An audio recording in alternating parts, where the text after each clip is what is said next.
Alors, bienvenue dans cette troisième vidéo plutôt, où on était en train de calculer la moyenne des données transformées.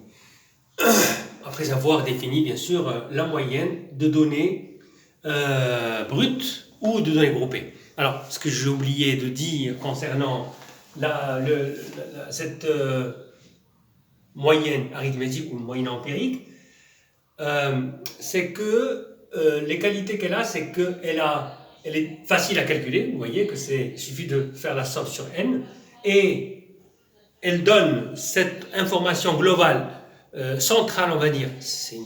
Elle a une caractéristique centrale parce que cette valeur essaie de se situer au milieu de toutes les valeurs. Donc si vous avez x1, x3, là x2, etc.,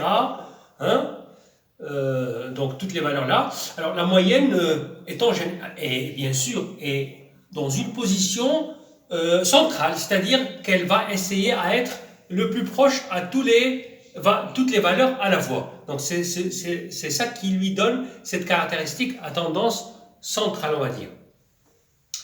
Alors, donc c'est ça, ses qualités. Il a des défauts aussi, x bar, c'est que la valeur de x bar, elle est forte, elle est sensible aux valeurs extrêmes. C'est-à-dire, si vous avez une seule valeur qui est très grande, elle va attirer vers elle la valeur de x bar. Et donc, ça ne va pas donner une valeur qui va représenter toutes les valeurs. Donc, elle va être sensible aux valeurs extrêmes, très petites ou très grandes. Donc, c'est une critique qu'on peut donner à la valeur x bar. Et généralement, lorsqu'il y a des valeurs extrêmes, il vaut mieux les retirer avant de calculer la moyenne pour avoir une information concernant toutes les données. Une information concernant toutes les données, comme j'ai dit. Voilà. Alors, donc je continue sur le calcul des valeurs transformées par cette transformation affine. Donc, pour calculer y bar, il suffit d'appliquer la définition, à savoir que c'est y1 plus yn sur n. Après, il suffit de remplacer les yi par leur valeur ici. Donc, c'est a x1 plus b plus, etc. a xn plus b sur n. Donc après, vous voyez que c'est a x1 plus a x2 plus, etc. plus axn. Donc je peux factoriser par n et diviser par n. Je peux factoriser par a, et diviser par n. Donc c'est a, la somme sur n. Et là, plus b, plus b, plus b, n fois. Donc ça fait nb sur b, ça fait b. Et là, c'est ax bar plus b. Donc vous voyez que la moyenne des données transformées par la transformation affine ici a cette moyenne-là a subi la même transformation que les xi. Donc y bar c'est ax bar plus b.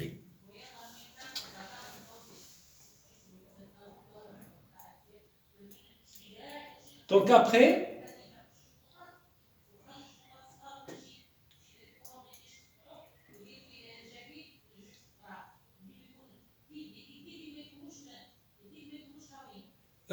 sur les slides, vous avez vu qu'on a pu définir d'autres formes de moyenne, à savoir par exemple la moyenne harmonique ou la moyenne géométrique. Alors, ces formes de moyenne sont des fois utilisées dans des situations particulières, par exemple en physique ou en économie. Alors, dans ce cours, nous allons nous limiter à l'usage de la moyenne arithmétique. On va utiliser que la moyenne arithmétique dans tout ce qui va suivre. Alors, dans la suite du cours, vous pouvez lire une autre caractéristique, ce qui est le mode. Alors, c'est quoi le mode? Donc, si vous avez, par exemple, des variables quantitatives discrètes ou même qualitatives, qualitatives en tout cas, le mode c'est la modalité qui présente la plus grande fréquence. Donc si vous regardez avec moi dans l'exemple, dans le premier chapitre, concernant les données quantitatives discrètes, dans cet exemple où l'on a parlé du nombre de pièces défectueuses, donc vous aviez un tableau, donc il faut revenir un peu en arrière pour voir le tableau, où l'on avait les modalités fréquence et fréquence relative. Donc les modalités, vous avez 0, 1, 2, 3, et dans les fréquences 10, 6, 3, 1. Donc on voit que la plus grande fréquence c'est 10 dans ce slide-là. Et donc 10 correspond à la modalité 0. Donc le mode pour cette distribution c'est égal à 0. Mais on peut imaginer que une seule modalité, il peut arriver que deux modalités présentent la même plus grande fréquence. Dans ce cas-là, on a deux fréquences. Deux modes, et on parle de distribution bimodale. On peut avoir trois modes, trimodales, etc. Donc le mode n'est pas unique, vous l'avez compris. Donc si les données sont symétriques ou à peu près symétriques, on en a parlé, de cette notion de symétrie, dans le premier coup, le mode peut être vu comme une caractéristique à tendance centrale, comme la moyenne arithmétique.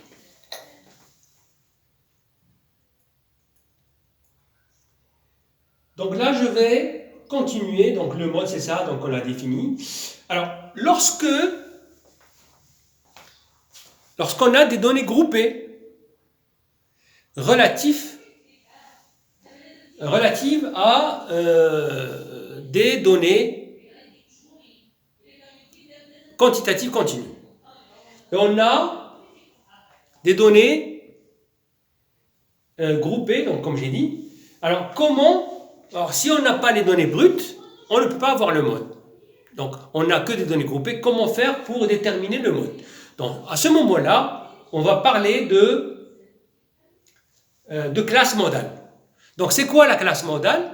C'est la classe qui a la plus grande fréquence. Donc je vais donner par exemple, si vous avez par exemple que trois valeurs, on va dire, que trois classes par exemple, hein, je vais prendre un exemple très simple, où la première classe a une fréquence égale à 2, la deuxième classe a une fréquence égale à 5, et la troisième classe elle a une fréquence égale à 4. Dans ce cas, la deuxième classe, c'est la classe modale. C'est la classe modale. N'est-ce pas? Alors, pour déterminer le mode, donc le mode, il va appartenir à la classe modale. N'est-ce pas? Alors, dans le slide qui suit la définition, le mode est la valeur de la variable étudiée, correspond à l'effectif le plus élevé. Alors, dans le slide qui va suivre, vous allez voir un exemple où l'on va calculer le mode. Bien, on va définir, on va trouver une approximation du mode. Puisqu'on a des données groupées, on ne peut pas avoir exactement le mode, mais une approximation de ce mode. Parce qu'on va dire que le mode est impossible à définir exactement lorsque les données sont groupées. Alors, mettons-nous dans la situation suivante. Donc, on a la classe 10, 12, la classe 12, 14, la classe 14, 18, la classe 18, 20, et la classe 20, 24.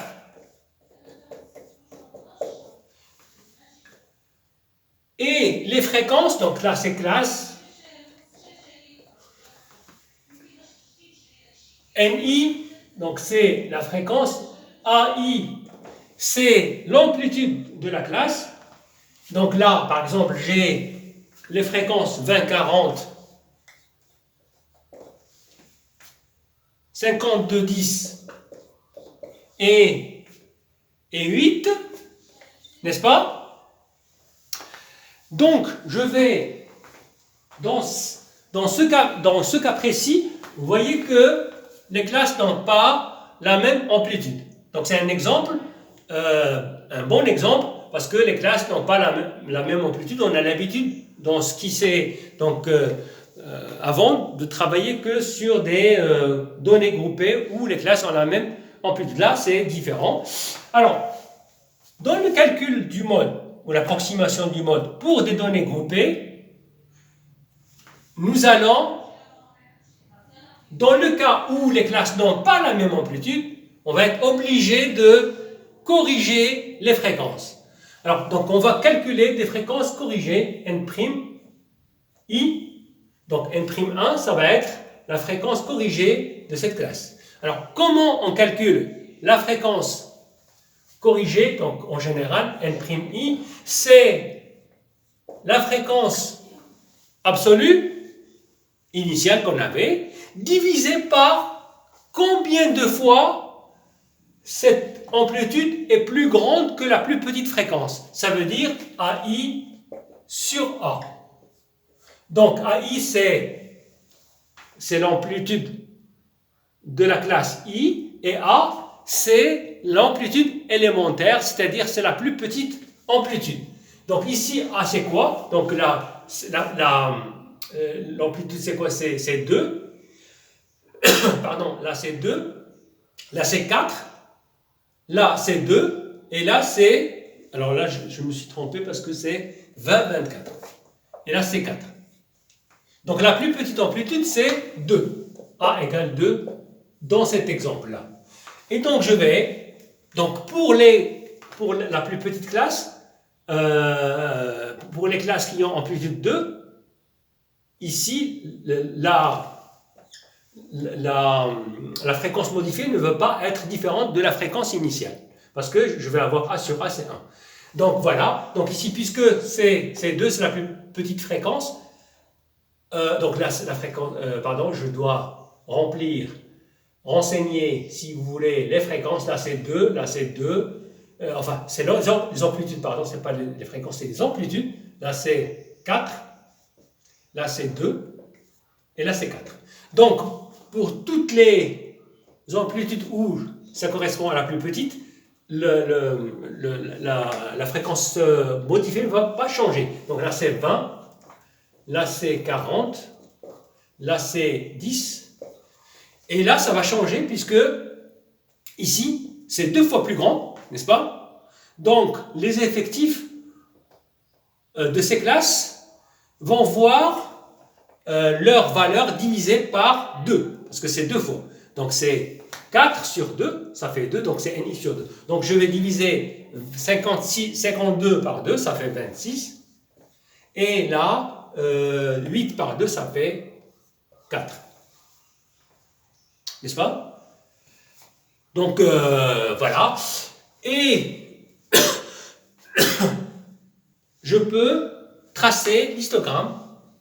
Ici, bien sûr, bien évidemment, je vais garder en vue que cette colonne, je vais oublier un peu cette colonne de fréquence initiale. Donc, vous voyez que la plus grande fréquence, c'est 40. Donc, cette classe-là est la classe modale. N'est-ce pas?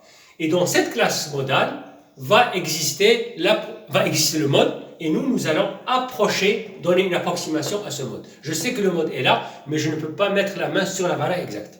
Ok? Donc je vais prendre les classes voisines à cette classe modale. Donc la classe 10, 12, Donc 10, 12. Après, c'est la classe 12, 14, qui est la même amplitude, 12, 14. Et 14, 18. Mais attention, là, l'amplitude va doubler. Donc 18. 14 plus 4, là, 12 plus 2, 10 plus 2. Alors, pour les hauteurs des rectangles, je ne vais plus prendre les fréquences initiales, mais les fréquences corrigées. Donc là, ça correspond à 40. Donc je vais mettre 40 ici, par exemple, pour la classe modale. Comme ça. Et puis, donc là, c'est 40. Et puis, par rapport à 40, je vais situer les valeurs, quoi? 20 et 26. Donc là, 20, c'est la moitié. Pour ce premier rectangle, donc là, c'est la valeur 20. Et 26, c'est à peu près le milieu plus un petit chouïa. Là, 26. Voilà.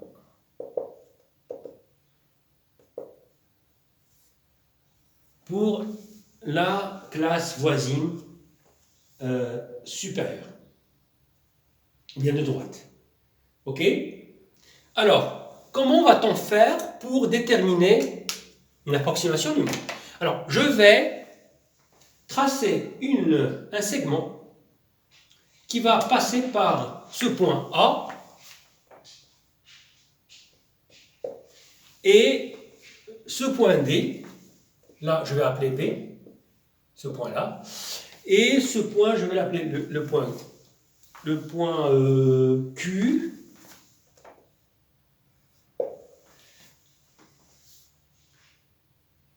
Pardon, ce n'est pas le point Q, c'est le point pour être en harmonie avec mes notations, que vous avez aussi dans le cours. C'est... OK? Je vais faire passer un segment ici, comme ça, et un segment comme ça qui lie B et C et A et D. N'est-ce pas? Alors, je vais considérer que les deux segments vont se couper en ce point M, et le segment horizontal qui passe par M va couper ces deux côtés en point ici P, et là, le point Q. Alors, je dis qu'une approximation du mode, c'est l'abscisse du point M. C'est ça le point qui va me donner le mode. Donc, je vais appeler ça MO. Ce point-là, c'est le point MO. Donc, MO, c'est ce que je considère comme approximation du mode. Alors, comment calculer MO? Donc, il y a un petit théorème que vous avez dû voir au collège qui dit que, pour les triangles semblables, que AB sur PM est égal à PC sur QM.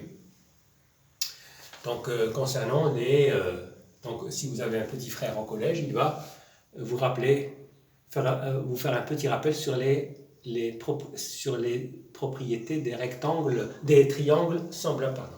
Donc, on a dit c'est AB sur PM est égal à DC, bien CD, comme vous voulez, DC sur QM. OK? Alors, je vais effacer ce tableau parce qu'on n'en a plus besoin.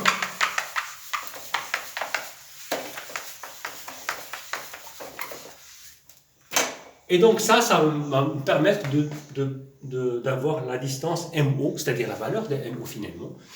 Alors, qu'est-ce que je peux dire? Je peux dire que AB c'est quoi AB? C'est tout simplement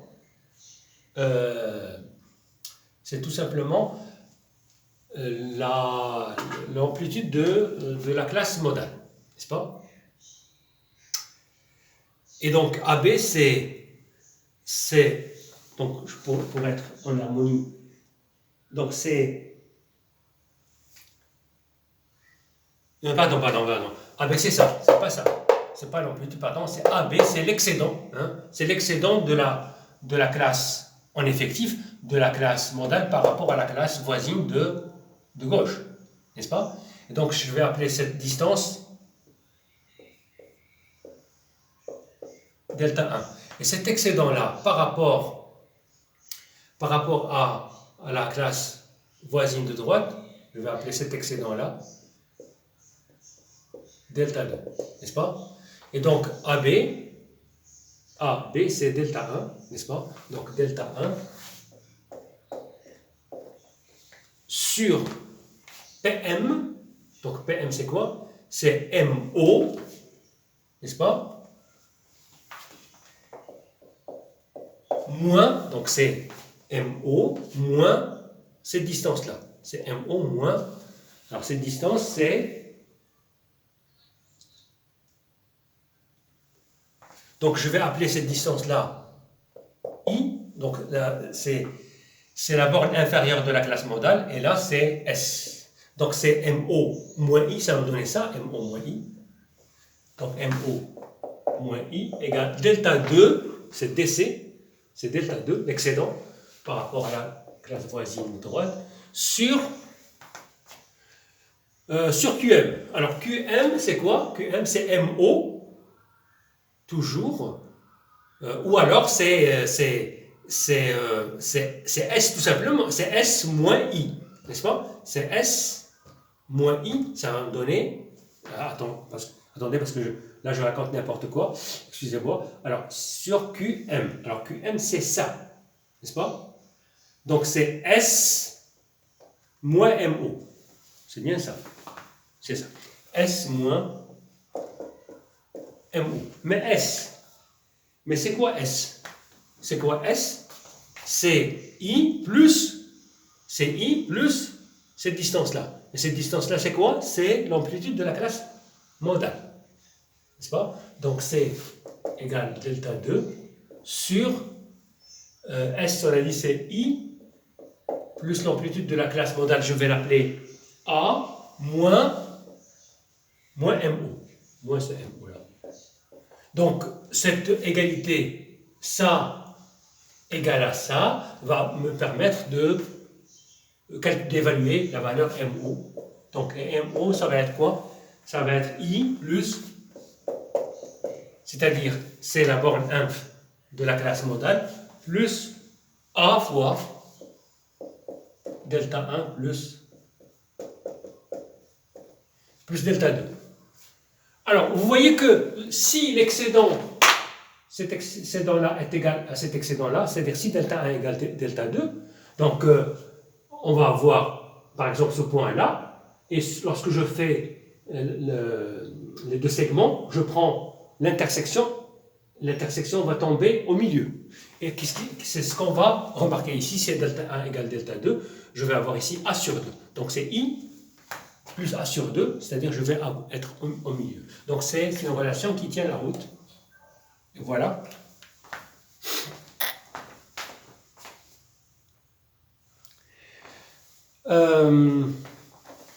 Donc voilà comment on peut avoir une approximation du mode dans le cas de données groupées. Alors, vous voyez avec moi après ce calcul dans vos slides, dans le premier chapitre, remarque la bimodalité d'une distribution, c'est-à-dire si on a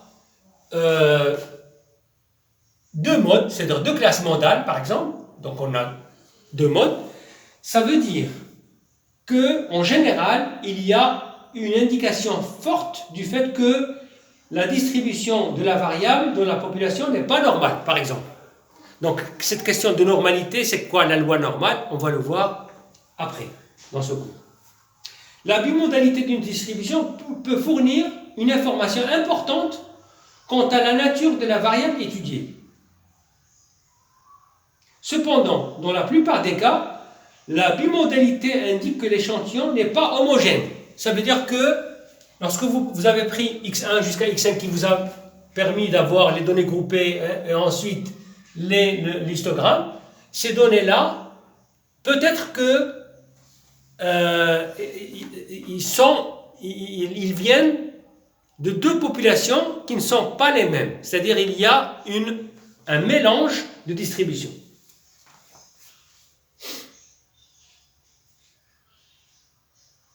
Et des fois, ça peut révéler des problèmes avec l'instrument de mesure. C'est-à-dire que on peut remettre en question la façon avec laquelle, par le biais de laquelle on a fait ces mesures. Donc, ça peut être ça aussi.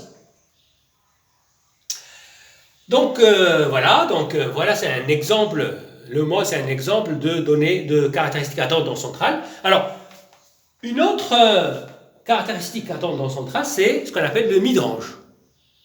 Alors, le midrange, c'est quoi? C'est tout simplement la plus grande valeur plus la plus petite valeur sur 2. Donc, le midrange,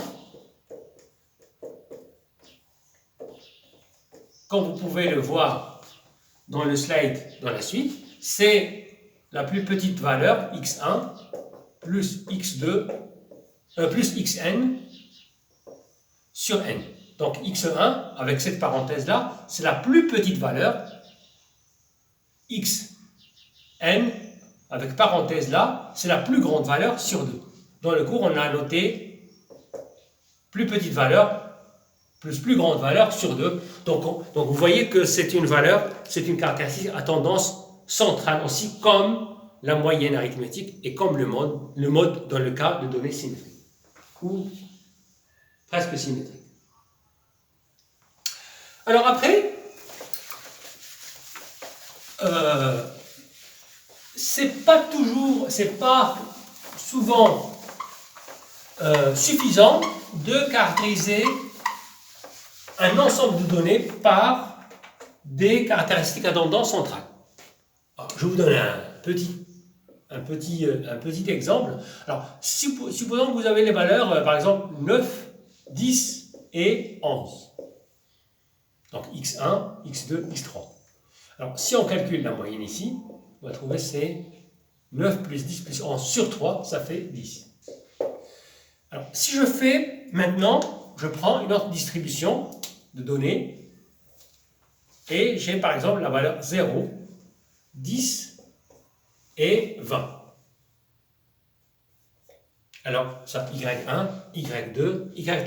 Alors, si je calcule leur moyenne, c'est bien évidemment 0 plus 10 plus 20 sur 3, ça fait 10. Vous voyez que c'est la même moyenne. Mais vous voyez que l'organisation, bien, la disposition des points, là et là, n'est pas la même.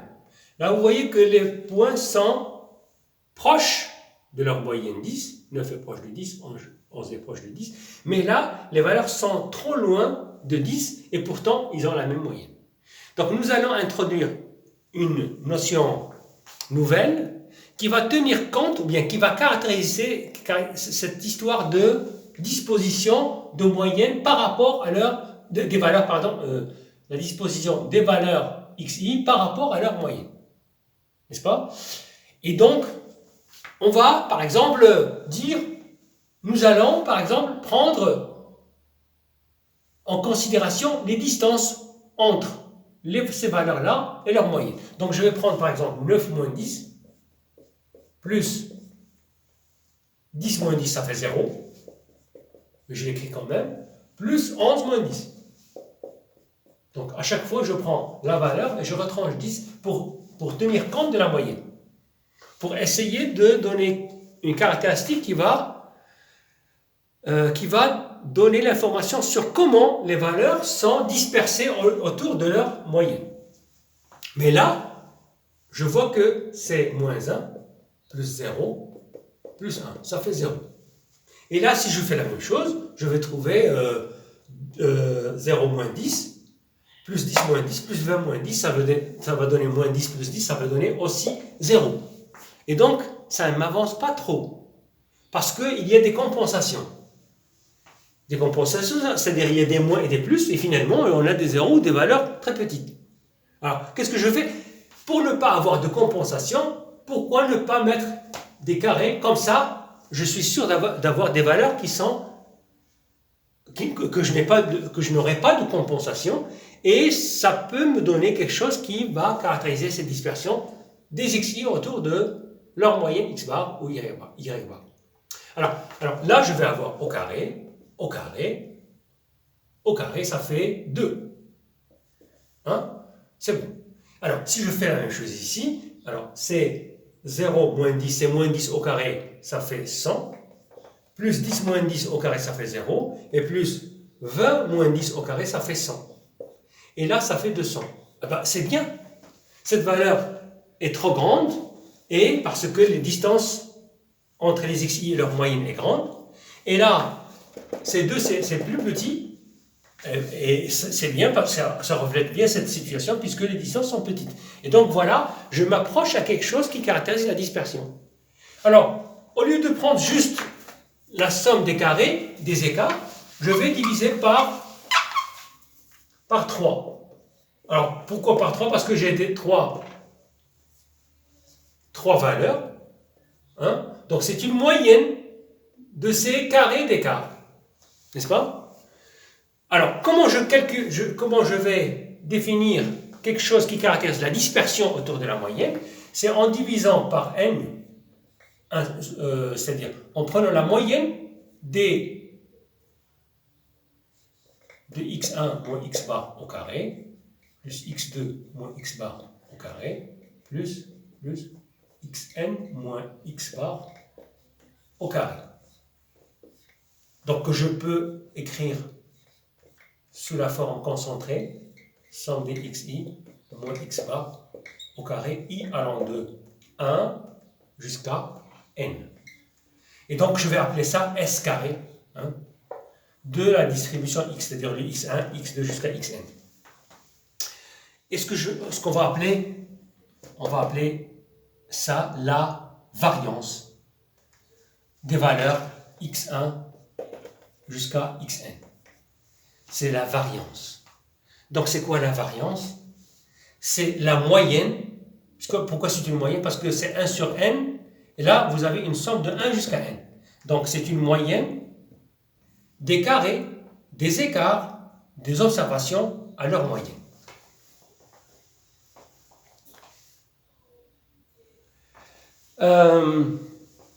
Alors, une chose que j'ai oubliée, que je m'excuse, donc je vais revenir à la définition de x bar. Donc x bar, vous voyez que vous avez vu que c'est la somme des xi sur n, c'est-à-dire c'est x1 de 1 jusqu'à n, x1 plus x2 plus xn sur n.